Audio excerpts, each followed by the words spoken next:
Blog Talk Radio.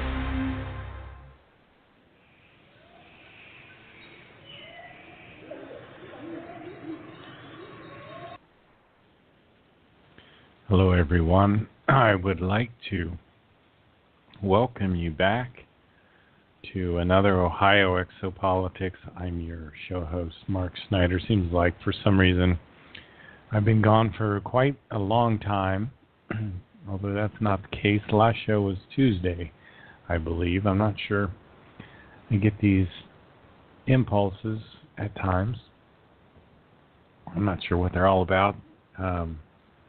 Let me circle back. We're going to talk about reincarnation today, the New World Order, Billy's trip on the Mothership, and some information from the Might of Thoughts book. Edward Albert Meier is an 80-year-old man who lives in Switzerland.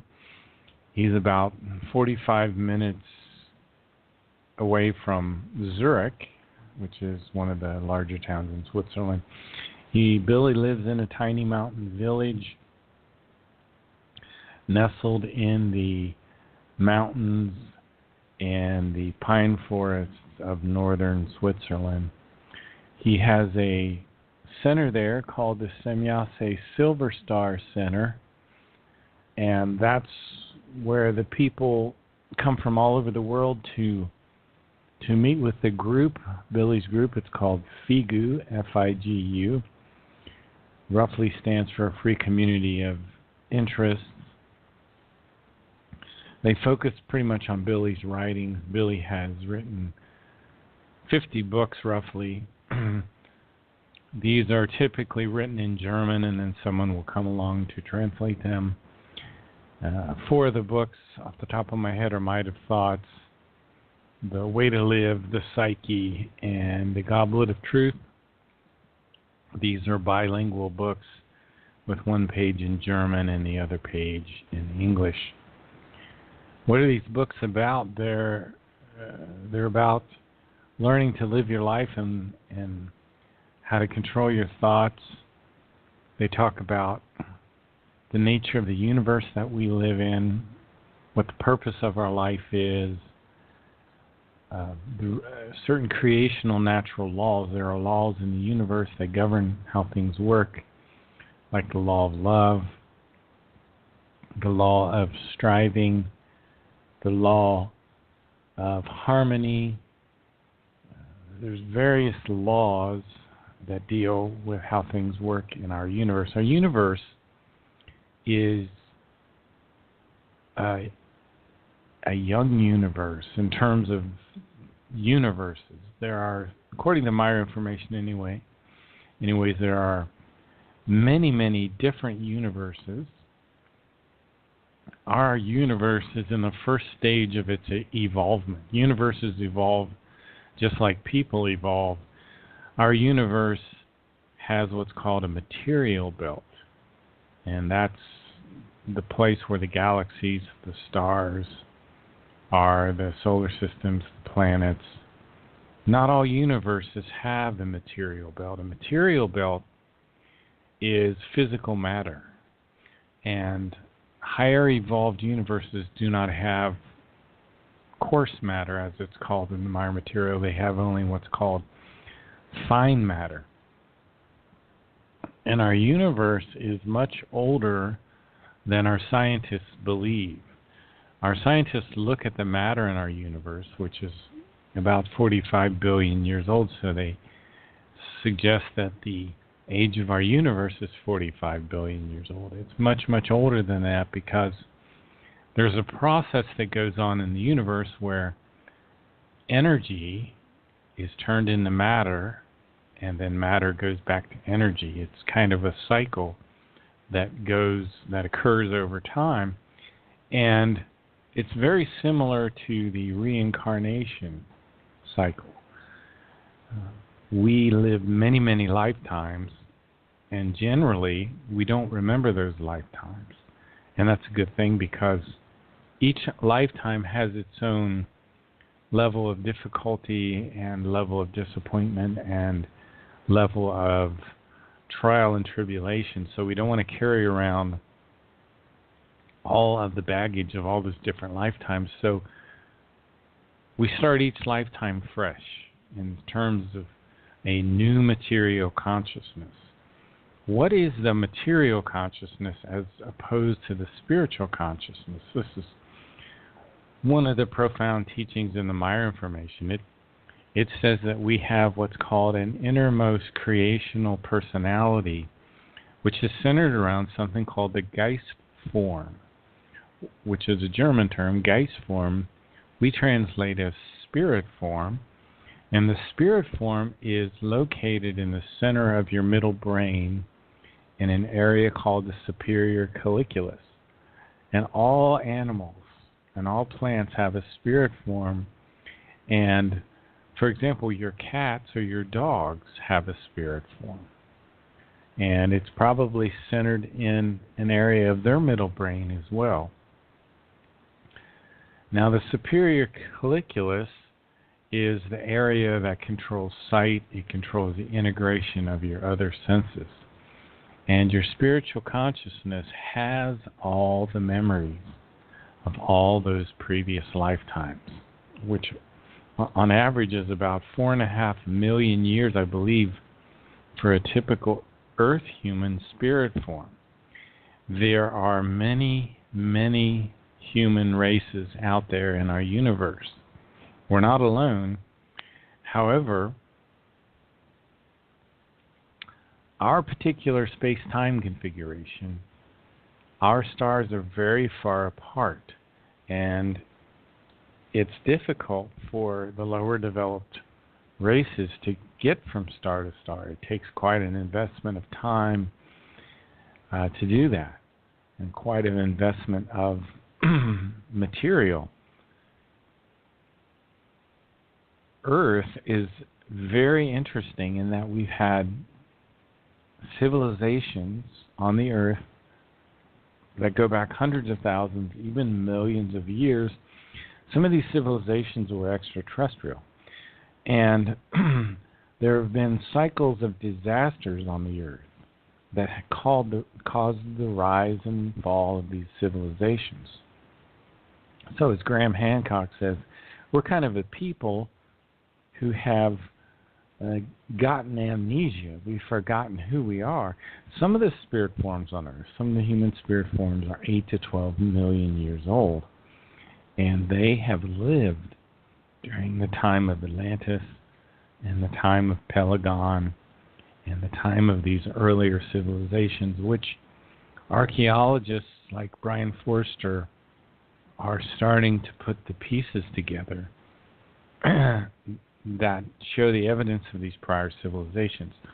Now, this is going to cause much upheaval, particularly in the sectarian world, as they have no way of interpreting this other than just to call it all demonic or evil or whatever. So we're in beginning stages of our evolution in many ways. Our society is what's called, it's in a second stage. There are 7 stages of human evolution, and most human beings are in the second stage, which is pretty primitive stage here. So that's why we have so many difficulties on the Earth. It's because there's so many things we don't understand about creation and about the universal consciousness. Now, it's very important to understand how reincarnation works, and there's a really superb film on YouTube by Michael Udibrook. It's called Reincarnation and the Spirit Form. Michael is a member of Figu Lands Group in Canada. So, and it has excerpts from one of Billy's books called Rebirth, Life, Dying, Death, and Sorrow. So, I recommend that you go try to find that YouTube. It's an excellent overview of the spirit form and how it works. So what happens is this universal consciousness, our universe has its own intelligence, and it creates human spirits as a part of its own evolution.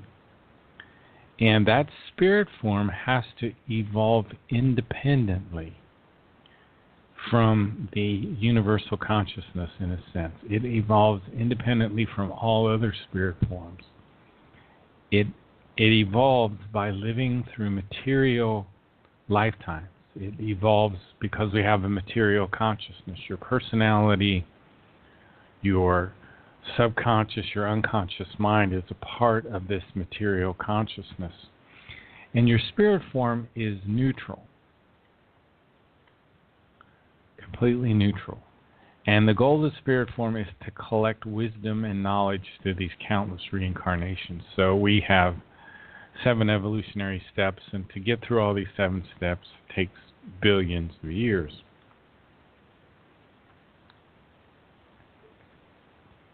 And eventually the spirit form will merge back with creation, and that helps the creation further evolve. So let me give you a quick definition again of the creation, and that comes from a book called The Decalogue by Billy Meier. It says, "The creation is the being and the non-being of life. It is the most immense mass of spiritual energy in the universe. It is spirit in its purest form and unmeasurable in its wisdom, knowledge, love, harmony, and truth. It is something that is pure spiritual intelligence entered energy. And the creation stands in a kind of unstoppable evolution." So the creation, this universal consciousness, it is a neutral, positive spirit energy that evolves through the creation of human spirit forms and through the evolution of a physical, a universe, which starts in its first form as physical. So let me continue here. Everyone has a spirit form. The Geist form is located in your superior colliculus, in the middle of your brain, and it is involved in your material life, but you also have what's called a spiritual life, where you're living outside of the body, in between physical lives, and you're in what's called the spirit realm at that time. Your spiritual consciousness, your spirit form, creates a storage bank in this fine matter world. And that storage bank is called the overall consciousness block.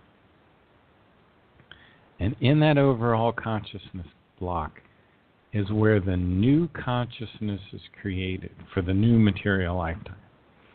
So in between the physical lifetime, the spirit form is creating a new consciousness. And it's using that overall consciousness block to do that. So this is where the old personality is dissolved, and when I say it's dissolved, it's absorbed by the spirit form. All its knowledge, all its wisdom is absorbed by the spirit form. And this overall consciousness block is where the new personality is created. So the consciousness block, we also have a consciousness block. Our consciousness is our consciousness block. The overall consciousness block is again a storage bank in the other world. You have to keep these two in mind. So our consciousness block contains our personality, our consciousness, and our ego. And these gather values from the material life. So the spirit form comes into the body of a child 21 days after conception. I guess at this point it's still a fetus. So the consciousness block comes in with the spirit form. And from the superior colliculus, the spirit form spreads its spiritual energy throughout every fiber in the body. And what happens here is this heart starts to beat, and the little child becomes alive at this point. Now, what's very interesting is the spirit form, the spiritual consciousness, may be 1 million or 2 million years old. The child can't even think. Oh, it can think, but it can't. It doesn't know how to speak yet. It's not even born yet. The material consciousness is completely new, but its spiritual consciousness may be 4 million years old. So as the child starts to grow up, it will get these impulses from its subconscious. Because within the subconscious are the programmed evolutive values from all the previous lifetimes. They're stored in the subconsciousness. So you have in your subconsciousness, in your locked away in there, are the evolutive values from your previous lives, like love, wisdom, logic, discernment. They're stored in their essences, and they are programmed into the subconsciousness in the spirit realm when you're between lifetimes. So the consciousness block incarnates. So each material consciousness is new with each lifetime, and it has to start out as a child, as a complete child. But in its subconscious are the various levels, like love, honesty, respect, patience, diligence, humor. And these are all in existence from previous personalities. In the subconsciousness of the new personality are the memories of all the essences of the previous personalities. So we are not designed to really remember the previous lives. But we have these, and because it would just be so traumatic, it would just about drive us completely insane to try to deal with all of those memories that exist from this previous lifetimes. If I can, I'll look here quickly, see if I can do that in the book, The Psyche, because it talks about the material consciousness again. So, and I wanted to, the human being of Earth, one of the things we do is we've adopted all these false ideas, unpleasant habits, false word concepts. And this is one of the reasons that we're so confused by our religions. The spirit form that we have is a part piece of creation. Now, I pronounce this incorrectly, and my friends who are more German experts would probably tell me that. I would say Telstock, but that isn't probably correct at all. But your spirit form cannot be disturbed. It cannot be negatively affected by the spirit realm. The spirit also can't be nourished by the material realm, in a sense. But your material consciousness can become disturbed, can become insane. Your material consciousness is vulnerable, but your spirit form isn't. And well, let me read this to you. Contrary to the invulnerable and untouchable spirit, which represents a purely creational product in its power and its swing wave, the material consciousness is vulnerable. It can suffer harm and illnesses. It can fall into delusion. It can become feeble-minded. The material consciousness is not only a consciousness form, it embodies your personality. It's able to be creative. That's one of the things the spirit form really can't do at this point, that your material consciousness can do. Your material consciousness can be creative. You can create drawings, you can create inventions, you can write books. This all comes from your material consciousness. it's susceptible to illness.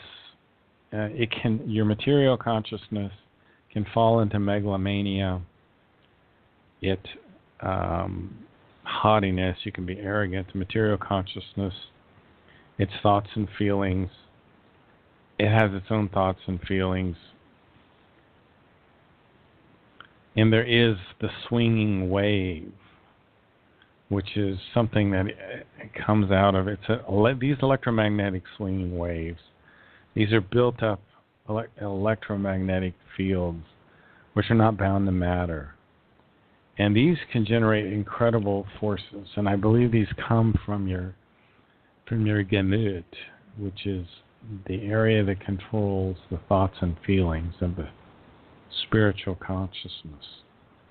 So your spiritual consciousness cannot be harmed by anything in the physical world, but the material consciousness can. So the spiritual consciousness I think of it as the real me.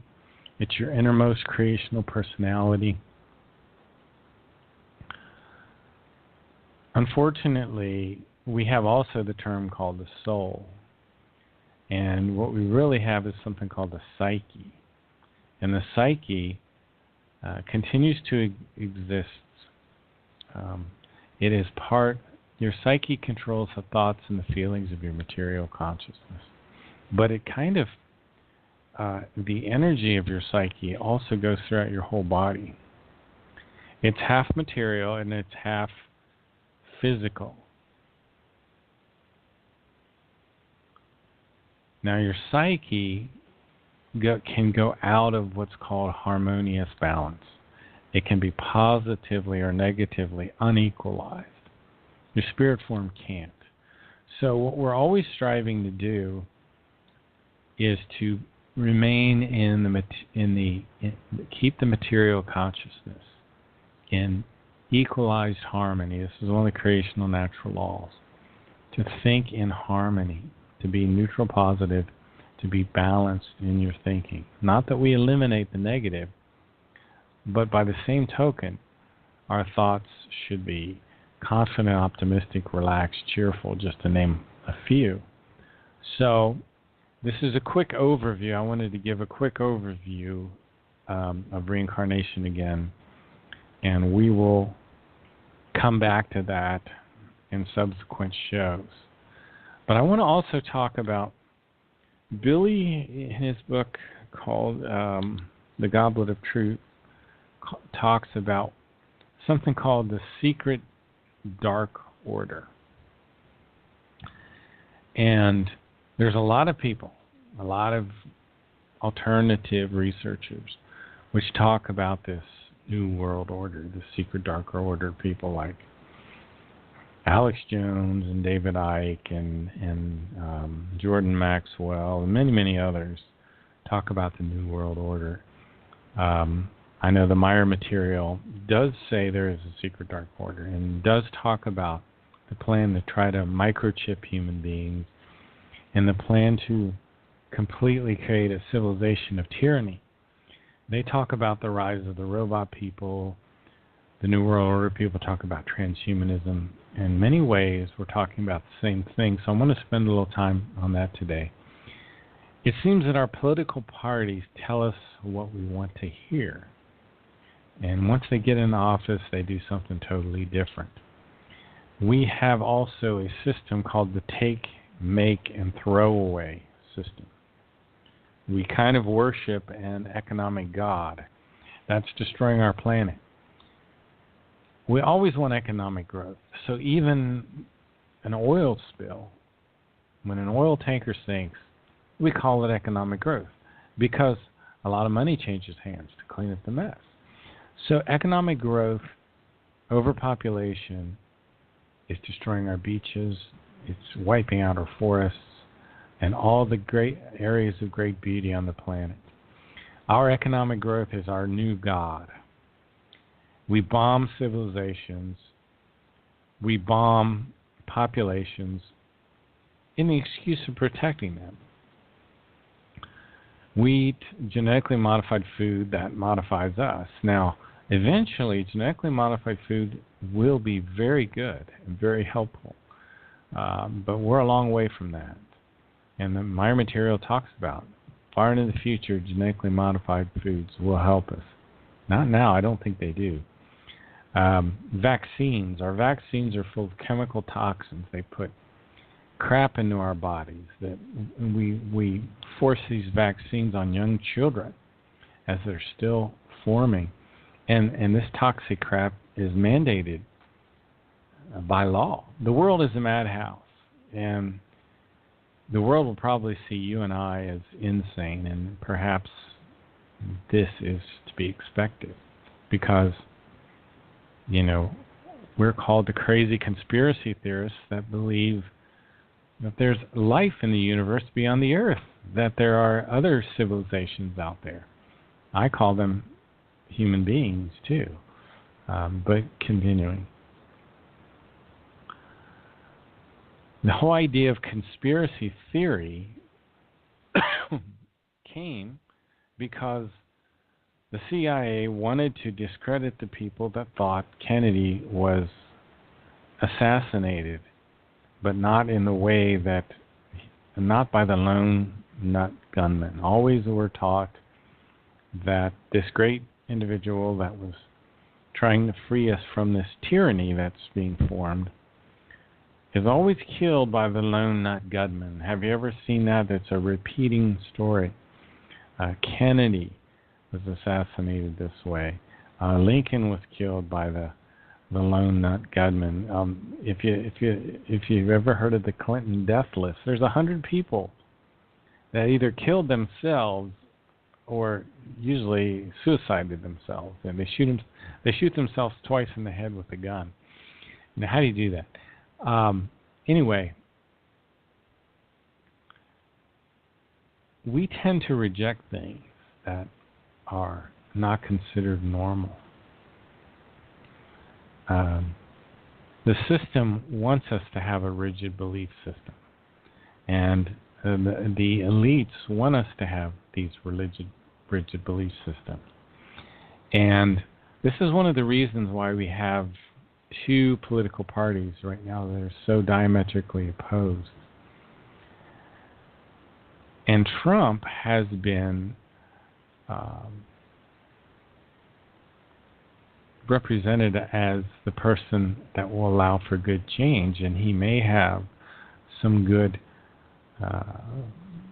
policies. However, I think he may be doing the will of the Zionists, and we'll have to wait and see. But the goal of the what they called the neocons, or the New American Century, was to go into 7 countries, and I think they expanded it beyond the 7 countries. And some of the countries are Iraq, Afghanistan, Syria, Somalia, North Korea, China, and a few others.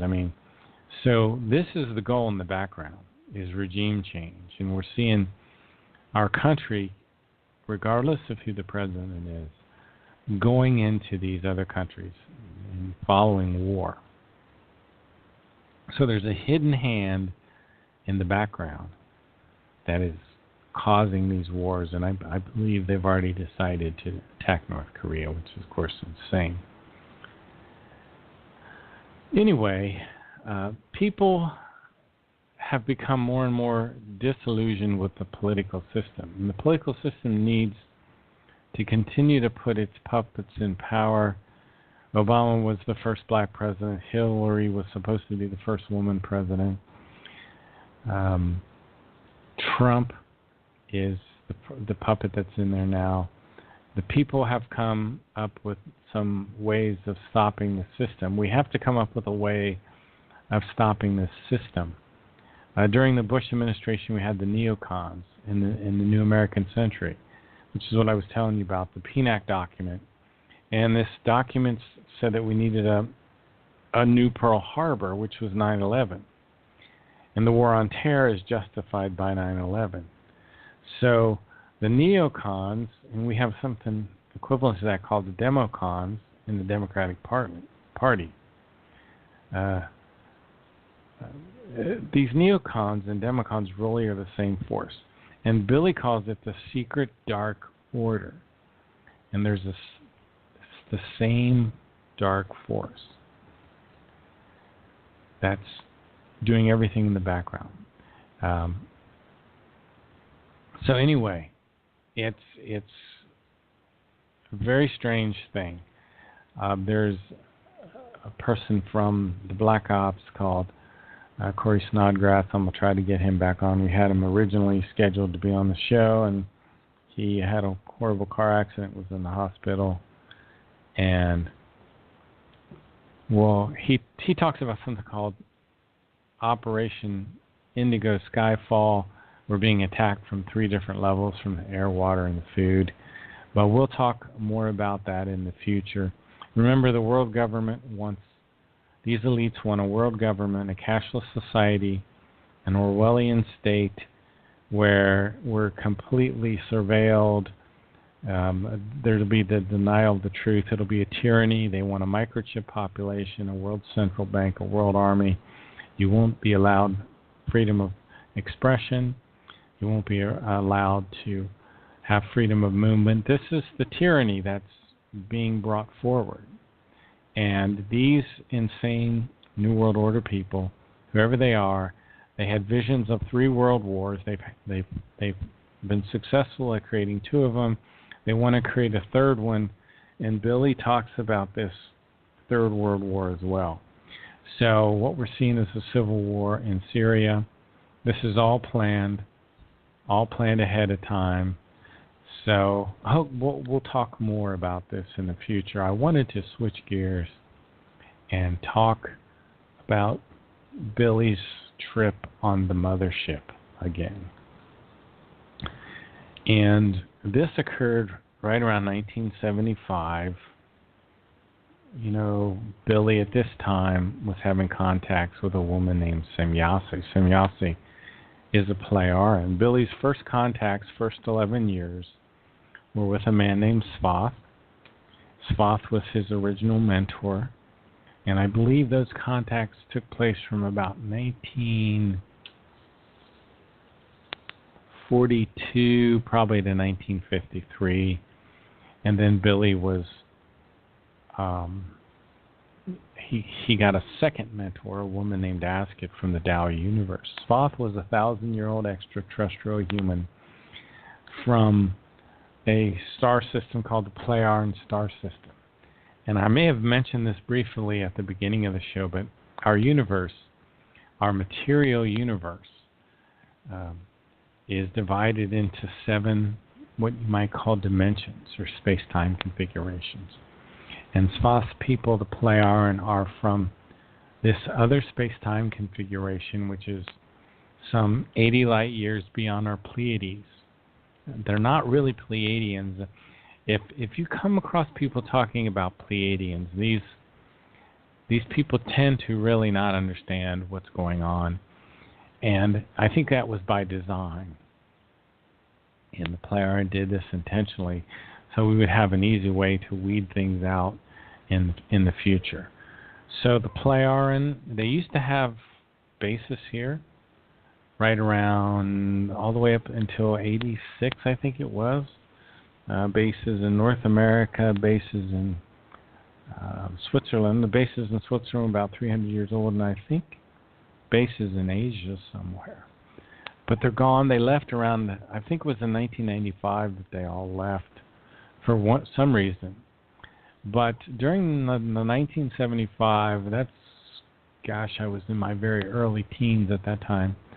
And this is when all these contacts were taking place. And Semyase would land her ship in Switzerland, and right out in the open in the daylight in the beginning.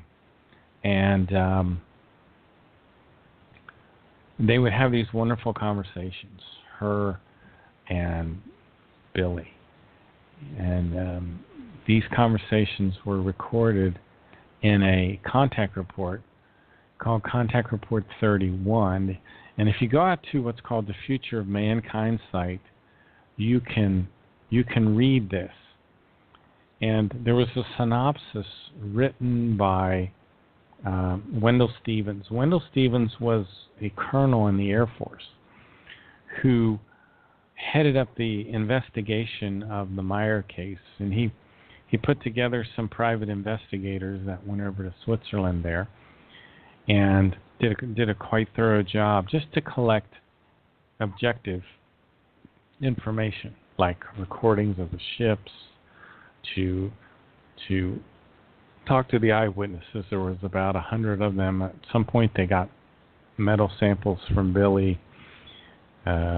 Billy passed all kinds of lie detector tests. Very interesting.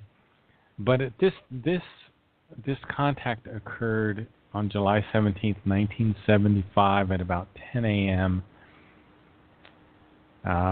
This was the 31st contact, and Billy made preparation for this trip, and he was going to be gone for 30 hours. He got up early, he bathed and dressed and got everything ready, and I believe at this point he ascended into the ship in a beam of energy. And this was Billy's greatest, what you might call his greatest adventure. So he was brought up in this transport beam at this point, and the transport beam went to Semjase's ship, and Semjase took him in a quick trip around our solar system. And one of the first places they went was Venus. And I'll read to you a little bit of this conversation between Semjase. What Semjase said when they went to Venus, she said, "Now you can get some pictures of Venus, this cloud strata." Billy, of course, brought a camera. Then I will show you the surface of the planet itself. Unfortunately, I can only do so via the viewing screens and window ports. The special viewing screen for photography will have to be closed because of the high temperatures of this planet. The screen is better able to resist the extreme cold rather than extreme heat. So, and she told him, "Don't be disappointed by the appearance of this world. The planet is in the stage of early development of primitive life." So Venus is developing life. It's in its very, very early stages. So Billy replied and said, "Almost everything is barren, lifeless, Semjase. However, it doesn't look to me like a second moon like many ones on Earth assert." And Semjase says, "Sure, I've explained that before." And Billy says, "But what is that down there beside the small meteor crater?" And Semjase says, "An exploration probe from your Earth." Billy says, "I see, and how would it be if you would spin around the planet 2 or 3 times so that I can see other regions as well as the night side?" Semjase says, "I intended to do that." So they speed around the whole Venus a couple times. And here's I'll read a little bit of what Billy says here. It says, "According to my wristwatch, we fly until about 4:30 p.m. to several planets of the Sol system, where once again I am able to shoot photos, but unfortunately only from a great distance. Close-up or photos of details are not permitted by Semjase. She gives no further justification for this. During the whole time, a number of very important things are discussed, about which, unfortunately, the only thing that can be said is that the possibility of the existence of human life form on other planets of the Sol system was considered.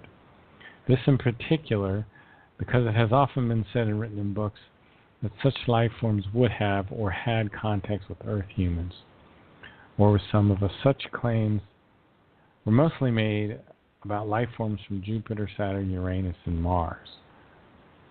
So I am especially interested in these planets and asked Semjase about the possibility of visiting them and making observation of them. She kindly agrees and lets me very closely observe and examine these planets, as well as their moons, from only a few kilometers above the surface. But even with extreme enlargements of the images on the screens, or by getting close to the surface, not the slightest trace of alleged life forms were discovered. So Billy never saw any life forms. They went back to Earth, and they also saw this Apollo-Soyuz hookup. And so the Russians and NASA had a hookup of their space machines. And Billy was very disturbed by all this because he has past life issues related to claustrophobia. And he referred to the Russian capsule as metallic flying coffin. So anyways, eventually Semyase and Billy go out to Jupiter. And this is where, out at Jupiter, they see the Mothership, which is a huge metal sphere is hanging in the darkness of space, reflecting only weakly the light of the sun. And very slowly, as the beam ship approaches the Mothership, it decreases in speed. And Semyase is carefully observing this huge sphere, which looks like a very small planet. And there was a big gap opening in this sphere, and Semyase flies her ship into this gap in the ship, an opening, a doorway, if you will. The ship has 141,000 inhabitants, the Great Spacer, the Mothership. And this is the latest development of the Pleiaren. It's a great ship. It's a tremendous ship. I believe it can even do time travel. Let me read what Semyase talks about here. She says, after the predetermined break-off of her contacts with you, and this is, Semyase's talking about Billy's contacts with Asket, which occurred from 1953 to about 1964. Asket is a woman from the Tao universe, and Billy had tremendously interesting contacts with her for 11 years. So after the breaks off of the contacts with Asket, which were being led in collaboration with us in the High Council, she allied herself with our High Council, and from that resulted a quicker contact and a quicker cooperation. With the help of her race from the Tao universe, we came into possession of knowledge of higher technical capabilities and received the most exact data for the development of these great spaceships. So a lot of the technology for developing the motherships came from Asket's people. And so it says here, for Asket's people, the handing over this data was no problem because they had mastered the way of overcoming distances that these ships are capable of more than 700 years ago.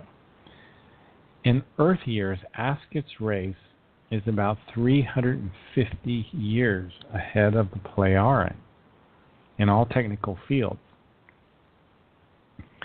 And this is no small time interval. It's a decisive level of development in every field. So Billy and Semyase talk more about this mothership. So the diameter of the mothership is 17,000 meters, 17,182 meters. This is gigantic.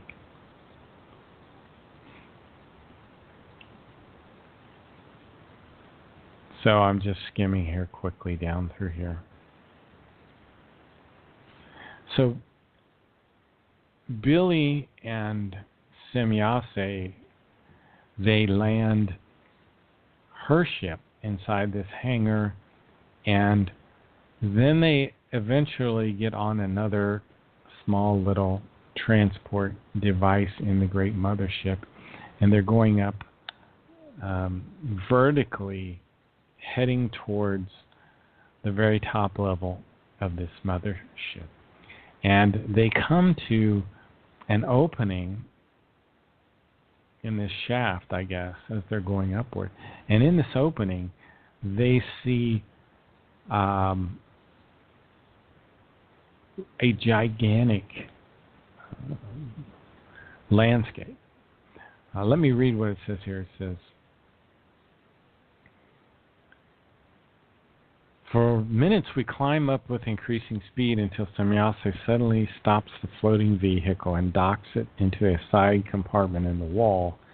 And there in the open space of approximately 2,000 times 1,000 meters, and I feel myself completely transported into a magical world. Whenever I look, I see green fields, trees, shrubs, flowers, a real little Garden of Eden in the space giant. So within this gigantic spacer ship, which is 17,000 meters in diameter, hovering out next to Jupiter, Semyase, Billy fly in the ship. They land her ship. They get on another little transport device. They're going up in this ship, which is taller than Mount Everest, by the way. And they go into the side compartment, and they see this beautiful, gigantic garden with trees and hills, and it's a magical place. Semyase explains that the ship is taller than the highest mountain on Earth, which is Mount Everest.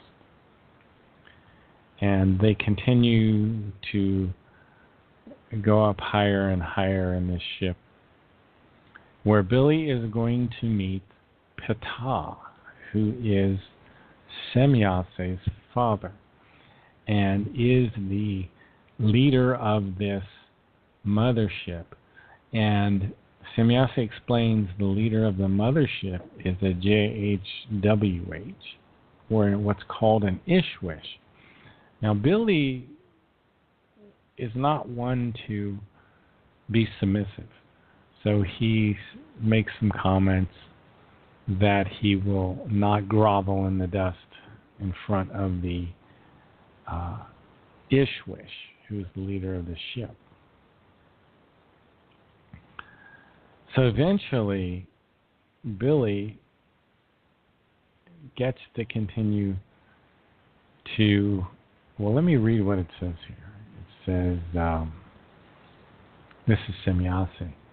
Good, so let's go on now. Slowly we walk along narrow paths through the parks. So I guess they're still in this green area. The paths are soft and made of metal. Not made of metal, but rather of some kind of plastic or something similar. Here is a fantastic world of flowers, of mostly completely unknown flowers and scents, but I also see flowers, bushes, trees, exactly like the ones I know from Earth. Simply a true paradise. We only take 20 minutes to cross the park, and then again we stand before a transportation pit with a vehicle floating in front of it, of which we use to drive up.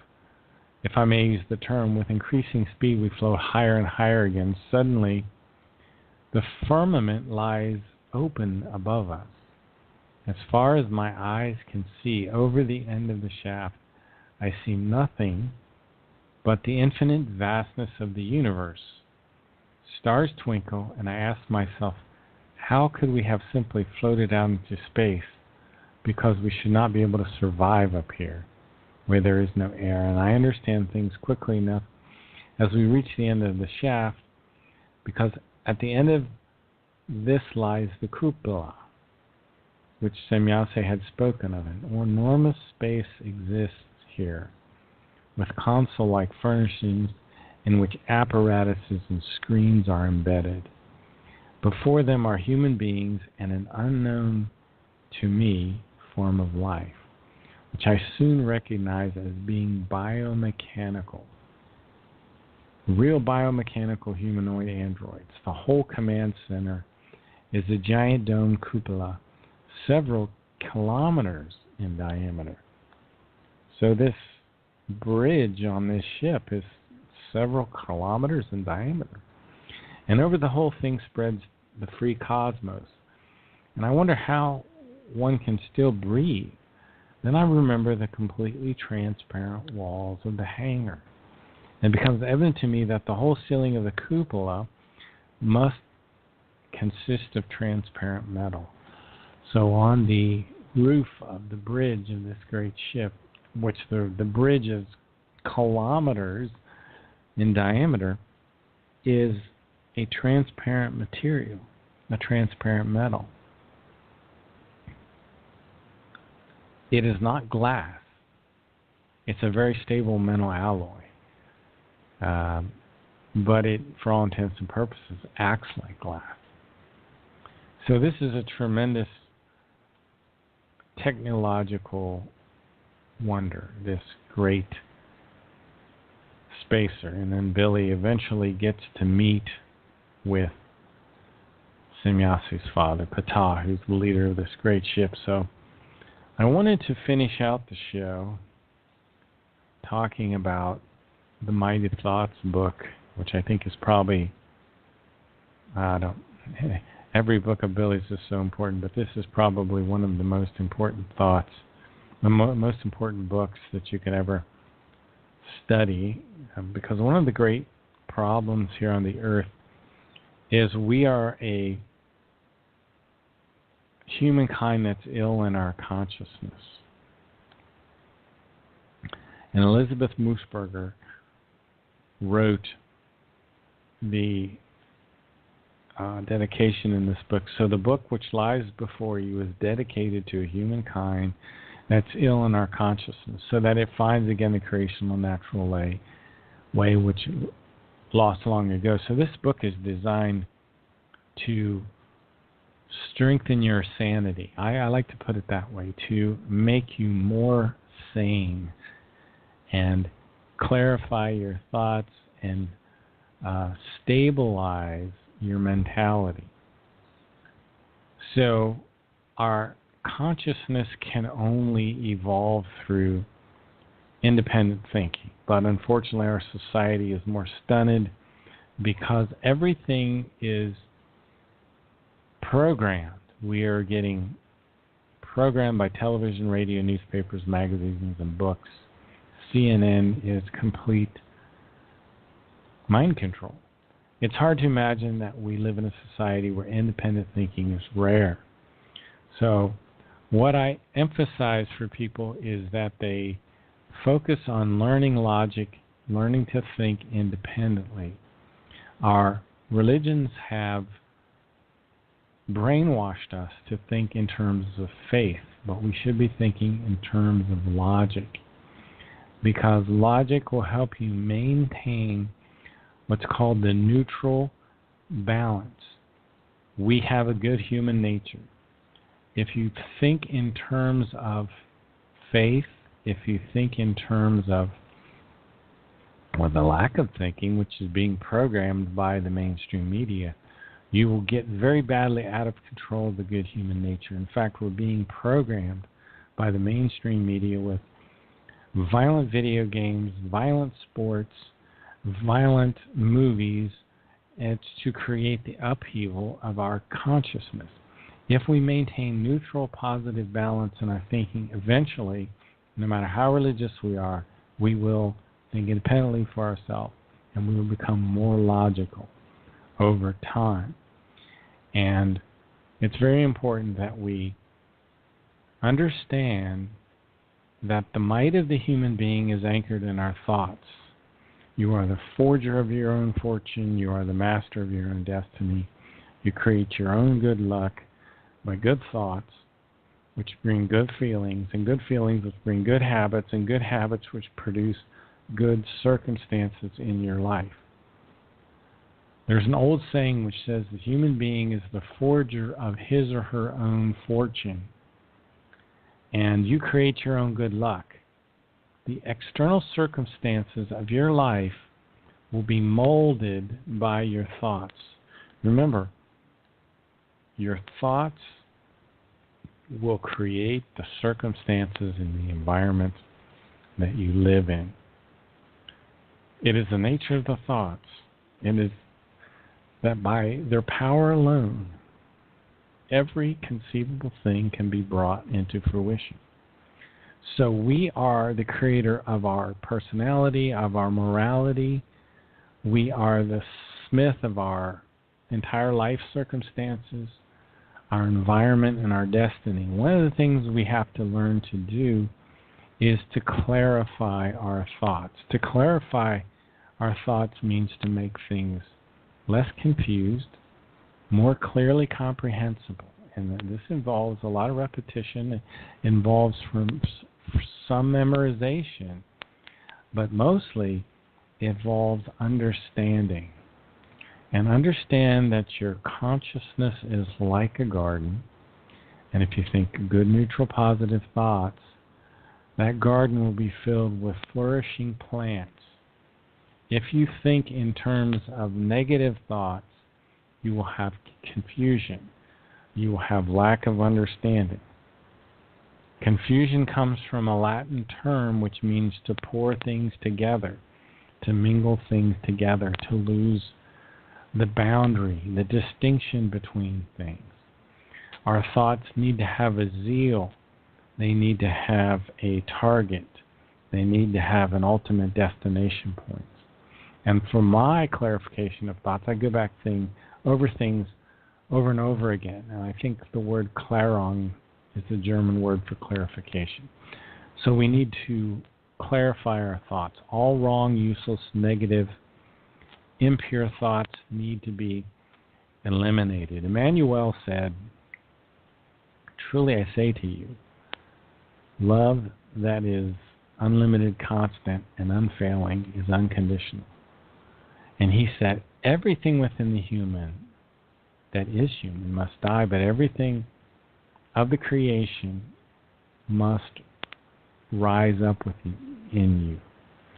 So we are the master of our own psychical state. And again, our consciousness should be like a garden filled with flourishing plants.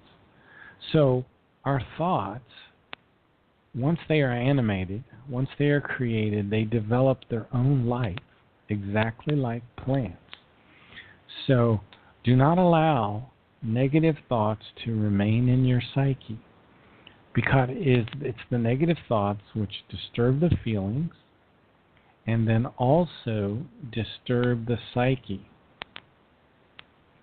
So you have to pull out the negative thoughts. You have to steer your thoughts like a captain steers his ship. Because if you don't, you will have negative repeating thoughts. And then you will constantly be seeing negative. You will see black.